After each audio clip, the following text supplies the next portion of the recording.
السلام علیکم قدرمنو دوستانو، په دې ویډیو کې تاسو سره د بدترین زنا په اړه باندې معلومات شریکوم.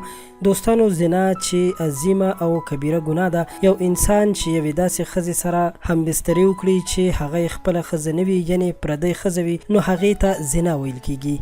د زنا مختلف قسمونه دي او زنا په اسلام کې یوه ډیره لوی ګناه شمار کړی شوې ده او اسلام د داسې کولو والا خلکو ته په دنیا کې هم د سزا حد ټاکلی دی او د مرګ نه پس به هم الله تعالی هغوی ته سخته سزا ورکوي. زنا که هر قسم وي د هغې ډیره سخته سزا ده، خو نن چې موږ تاسو سره د کومې زنا په باره کې معلومات شریکوو، هغې ته د ټولو نه ګنده زنا ویل کیږي او د هغه زنا سزا څه ده. د نن ورځې په دې ویډیو کې تاسو سره د قرآن او حدیث له مخې د هغې په باره کې معلومات شریکو.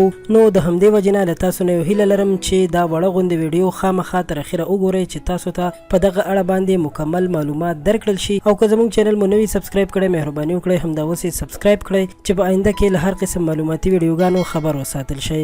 قدرمنو دوستانو، د شریعت له مخې حدود هغه مقرر کړو سزاګانو ته وایي چې د الله تعالی د حق لپاره متعین کړی شوي وي. په هغې کې د ترمیم او یا د بدلولو هیڅ چاته هم څه حق نه دی حاصل.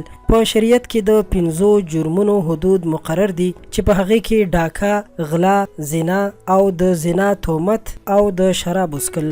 د دې 5 جرمونو سزاګانو ته حدود ویل کیږي. په دې کې لومړنۍ 4 سزاګانې د قرآن کریم او یوه د شراب نوشۍ سزا د صحابه کرامو د اجماع نه ثابته ده. دوستانو، د حدود مقصد دا دی چې مجرم ته تنبیه ورکړل شي او هغه د هغه جرم نه ځان وساتي او د الله تعالی نور مخلوق د دغه ګناه نه محفوظ شي. او که مجرم په خپل حال باندې پرېښودل شي او هغه ته سزا ورنکړل شي، نو هغه نور هم سرکشه او باغي جوړیږي او شیطان یې نور هم ملګری کیږي. نن چې موږ د کوم شرعي حد په باره کې خبره کوو، هغه د زنا شرعي حد دی. په دین اسلام کې د زنا سزا څه ده او هغه کومه زنا ده چې هغه د ټولو نه ګنده زنا تصور کیږي. دوستانو، په یاد دې وي چې زنا یوه عظیمه ګناه او یو لوی جرم دی، خو دا ګناه په ځینو وختونو کې نوره هم زیاتیږي. مثلا داسې چې یو واده کړې ښځې سره زنا کول، یا محرم ښځې سره زنا کول، یا د خپل همسایه یعنې ګاونډۍ ښځې سره زنا کول، نو دا ګناه نوره هم خطرناکه کیدی شي.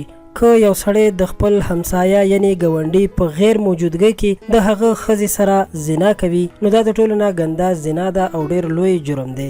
ځکه چې د نبی کریم صلی الله علیه وسلم د یو حدیث شریف مفهوم دی چې د خپل همسایه یعنې ګاونډي د ښځې سره د زنا کولو ګناه د 10 ښځو سره د زنا کولو د ګناه برابره ده. دوستانو، په همدې اړه باندې په قرآن کریم کې هم فرمایل شوي دي چې زنا ته مه نږدې کیږئ، بلا شبه چې دا بې حیایي ده او خرابه لاره ده. دوستانو، د زنا غوندې د لوی ګناه او جرم لپاره په اسلام کې هم سخته سزا ټاکل شوې ده او هغه دا چې که زنا کوونکی سړی او ښځه واده کړي وي، نو هغوی باید سنګسار کړي شي، او که واده کړي نه وي یعنې ځوان او پیغله وي، نو هغوی ته باید سل کوړې ورکړل شي.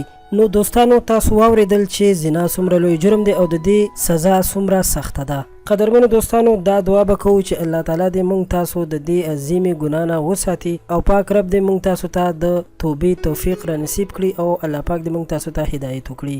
په کمنټس کې راته امین ضرور لیکئ چې تاسو هم د دې دعا حصه جوړه شئ. که ویډیو مو خوښه شوې وي، درسره لایک کړئ او په آینده کې له نورو ښایسته او معلوماتي ویډیوګانو لپاره زموږ چینل خامخا سبسکرایب کړئ. تر بلې ویډیو راته اجازت راکړئ. په لوی الله مسپارم. د الله په امان.